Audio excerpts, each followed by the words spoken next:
સુરતના ડિંડોલીમાં તસ્કરોએ પોલીસ પેટ્રોલિંગના ધજાગરા ઉડાડ્યા। ડિંડોલીની મહેક સોસાયટીમાં તસ્કરોએ એકસાથે 3 મકાનને નિશાન બનાવી લાખોની મત્તાની ચોરી કરી। ચોરીની આ ઘટનામાં તસ્કરોની હિંમત જોઈ અને સૌ કોઈ સ્તબ્ધ છે। સોસાયટીમાં પરિવારના સભ્યો સૂતા હતા અને ત્યારે તસ્કરોએ ઘરમાં કોઈ અજાણ્યું સ્પ્રે છાંટીને તમામને બેભાન કર્યા। ત્યારબાદ તસ્કરોએ 3 મકાનમાંથી કુલ 7 મોબાઈલ, 1 મકાનમાંથી કબાટ તોડી સોના ચાંદીના દાગીના સહિત લાખોની રોકડ રકમની ચોરી કરી હતી। સ્થાનિકોનો આક્ષેપ છે કે આ સોસાયટીમાં અગાઉ પણ 3 વખત ચોરી થઈ છે, છતાં પોલીસ પેટ્રોલિંગના નામે મીંડું છે। પોલીસની નિષ્ક્રિયતાના કારણે તસ્કરો બેફામ બન્યા હોવાનો ગ્રામજનોએ રોષ ઠાલવ્યો છે।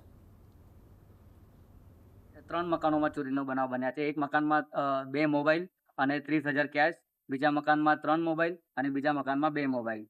અમારા સોસાયટીમાં અવારનવાર આવા બનાવો બનતા હોય છે।